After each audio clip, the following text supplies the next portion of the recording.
നമുക്ക് next shoulder വേദനയ്ക്കുള്ള കുറച്ച് അല്ല കുറച്ച് എക്സസൈസുകൾ ചെയ്യാം, ഷോൾഡർ സ്ട്രെങ്തനിങ് ഉള്ളത്.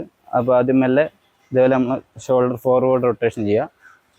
ഒരു 10 ടൈംസ് ഫോർവേഡ് റൊട്ടേഷൻ ചെയ്യാം.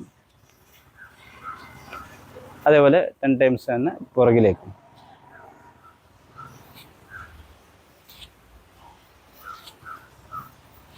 ഞാനിവിടെ 5 ടൈം ആണ് ചെയ്തത്. നിങ്ങൾക്ക് അതേപോലെ തന്നെ നിങ്ങളെ കൗണ്ട് കൂട്ടി 10 കൗണ്ട് വേണം 10 ചെയ്യാം, അങ്ങനെ ചെയ്യാം.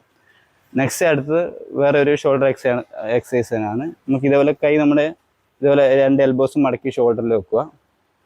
അതിനുശേഷം ഇതേപോലെ റൊട്ടേഷൻ ഫോർവേഡ് 1 2 3 4 5. ഇതേപോലെ പുറകിലേക്കും 1 2 3 4 5. ഇത് നിങ്ങൾക്ക് കൗണ്ടുകൾ ഇൻക്രീസ് ചെയ്യാൻ പറ്റും. ഇതും ഒരു നല്ലൊരു ഷോൾഡർ സ്ട്രെങ്തനിങ് എക്സസൈസാണ്. നെക്സ്റ്റ് ഒരു ഷോൾഡറിനുള്ള ഒരു എക്സസൈസാണ്. നമ്മുടെ ഫ്രോസൺ ഷോൾഡർ പോലത്തെ കണ്ടീഷനൊക്കെ നമുക്ക് ചെയ്യാൻ പറ്റുന്ന എക്സസൈസാണ്. നല്ല ഒരു വാളിൻ്റെ സൈഡിലായിട്ട് ഇതുപോലെ ഒന്ന് വെക്കുക. അതിനുശേഷം നമ്മൾ ഇതേപോലെ എൽബോ സ്ട്രെയിറ്റ് ആക്കി ഇതേപോലെ വെച്ച് നിൽക്കുക.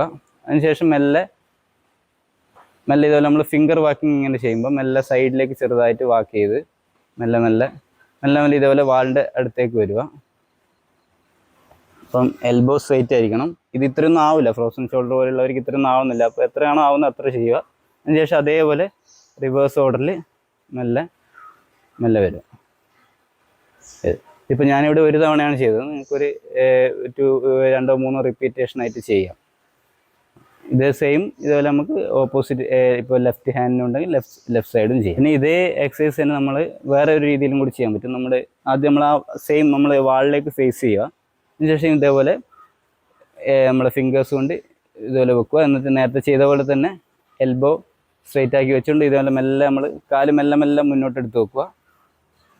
ശേഷം എത്രയാണോ ആവുന്നത് അത്ര മുന്നോട്ടേക്ക് വരിക. ഇത്രയൊന്നും ആവണമെന്നില്ല എല്ലാ കണ്ടീഷനിലും. അത്ര ആവുന്ന അത്ര വരിക. അതേപോലെ മെല്ലെ അതേപോലെ തന്നെ ബാക്കിലേക്കും വരിക. ഇതും നിങ്ങൾക്ക് ഫ്രോസൺ ഷോൾഡർ പോലത്തെ കണ്ടീഷനിൽ ചെയ്യാൻ പറ്റുന്ന എക്സസൈസാണ്.